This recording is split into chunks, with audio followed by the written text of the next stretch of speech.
welcome back to What the Heck is a Sonic Game? This is the first episode that's not focusing on a specific game, but rather a construct of the series as a whole. I'm going to try to keep this brief and concise, but today I'm talking about whether I believe the series fares better in 2D or 3D. Now, this is actually something that runs deeper than simply classic or modern. If it were not, then Sonic 4 would have done much better than it did. And honestly, I'm pretty sure that the only reason it got so much backlash is because they tried to make it Sonic 4 instead of letting it be just its own thing. I think the game holds up, personally, and is playable, so the fact that it's not a very good sequel to the classics is one of the main reasons that it is so widely disliked. That is not the only thing that you need to focus on when you're making a game that's supposed to replicate what the games were like in a different time. You need to focus on things like the art style. Sonic 4 uses a modern art style. It uses 3D assets and 3D models. The art style for the classics was completely different. You also have to focus on things like the physics. The physics of Sonic 4 are not entirely similar to the classics. And while even the classics had deviation from each other, each one essentially built on to the previous formula. And we've also seen this in arc on its own in the 3D titles. I feel like it really shows a lack of understanding about what people actually liked about those games. Dissimilarly, we have Mania, which is made by people who care about the games and care about that era of the character. And wouldn't you know, it's great, and people love it. I'm not going to say it's perfect, because I personally have a few things that I don't care for about this kind of gameplay, but I'm still really glad that I played it. It's absolutely gorgeous. I've always thought that the 16-bit Sonic art style was stunning, and the music is great, and the level design is top-notch. But then we look at Forces, which seem to be aiming to do something similar to Mania, except for focusing on the history of the 3D titles. I mean, you've got the four antagonists, the three main antagonists from the first 3D Sonic games are shown, and then Zavok, of course, for some reason, is there. And then you've got newcomer Infinite. But I think it really shows that Sega only seems to have an idea of the fact that things are popular without really knowing why they are popular or how to utilize them in a way that is meaningful. This is especially apparent when you have Classic Sonic in this game. He plays basically nothing like he does in Mania, and really nothing like he plays in Generations either. It's very bizarre. And then we get to the whole thing where we have literally split Sonic in half. We've ripped him apart. We have turned him into two characters. Now, before, when Generations came out, it was kind of, classic Sonic is just Sonic from the past. But now, no, they went out of their way to say, these are two different characters. They're the same character, but from different dimensions. Do you guys realize how insane that is? It's like this character which has been around this long, and for the better part of 2 decades was one character who just happened to have gotten his start in 2D and moved on to 3D when that became the fashion. Now it is literally two different characters.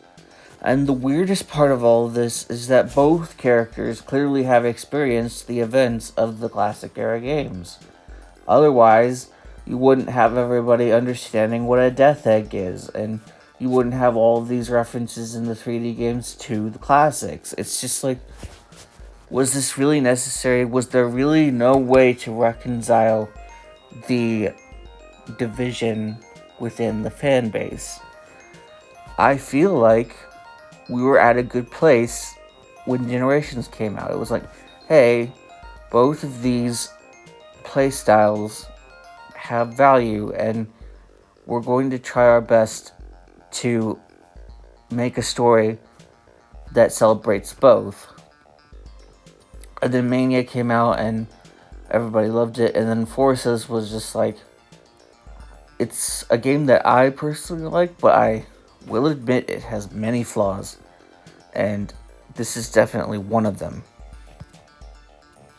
And of course, it's no secret that more recent modern games have incorporated both 2D and 3D. And I don't personally think that's a bad thing. I mean, there are certain things that work better in 2D than they do in 3D, and it's not like I'm completely foreign to 2D gameplay. I mean, it's not like 2D gameplay even went away completely when 3D came out. There are plenty of games on like Nintendo handhelds like the DS which are played in 2D, and I would much rather a game switch to 2D when it's necessary than try its hardest to always be in 3D. Like, I've recently started trying to play through Lost World on the 3DS, and so far I'm pretty sure it's been basically all 3D. Even in places where I'm like, we really should be in 2D right now. This is not working as intended in 3D. If you want to do any kind of vertical platforming, that's especially a lot better in 2D than it is in 3D. There is one other instance where I remember I was trying to platform upward, and that is, there's a hard mode version of Crazy Gadget in Sonic Adventure 2, and you're expected to climb up these platforms, and they are still existing in a 3D space while having a 2D camera angle. So you're only viewing it from the same camera angle you would be viewing it from if you were in 2D, but you have 3D movement along the platforms, and it's very disorienting, and it really, I think, was improved upon later on when they started saying, hey, this section needs to be in 2D. Certain level ideas also simply function better in 2D than they would in 3D. I'm going to actually show an example here. I'm going to show you Guardian Rock from Sonic Forces, and it doesn't actually matter if you like Forces, if you like the stage, or if you think the gimmick is good. I can assure you, you will probably agree with me that it would not work nearly as effectively if it were done in 3D. The main gimmick of the stage centers around this, as Amy puts it, multi-legged battle mech. It's like a crab or a spider thing.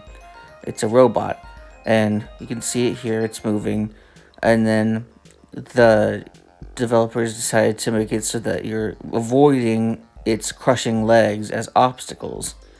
And you can see they're only really dealing with 1 or 2 camera angles here, and that greatly helps this effect, which I personally think is a pretty solid idea. And it makes the platforming interesting. It's very nice to see this idea in action. It's a little funny in places where, like right here, the mech is walking, but the legs aren't moving anywhere. But, you know, it's something that definitely would function far worse in 3D than it does in 2D. And I have every reason to believe that that is why they chose to make this stage 2D for this part instead of 3D. And that doesn't make it fundamentally worse than a 3D stage. It simply makes it so that It is using the best option for this idea. And once I get through this part, you'll see that it does actually transition to over-the-shoulder 3D in the quick step section, because it's really hard to do quick stepping in 2D. That wouldn't work, you know? So yeah, then it changes to something that suits the next idea they had for the stage, which was a quick step section with your character running away from the mech. So the mech starts running towards you, the camera angle changes, you're looking back behind your avatar character, and you basically have to quick step to avoid these oncoming, like, rock things. So then there's also, at the end of this section, a quick time event, and that's also in 3D. That could have probably just as easily been in 2D, but, you know, it wouldn't be as jarring to switch to 2D for that section. So, you know, you do the quick time, there's a little cutscene, the avatar takes down the mech, and then runs towards the goal. And I hope you agree with me, because you really should, that the main portion of this stage would function very differently in 3D than it does in 2D. And I think the fact that it's in 2D is very necessary. So really, my main conclusion here is that you can choose to like whatever you prefer to like, but I think there is value in both the classic era games and all the modern era games, and 2D and 3D is not nearly as black and white as it would seem. There are times when one is necessary or when the other can work out. So I hope you found this insightful or interesting, and I'll see you in the next video. Thanks for watching.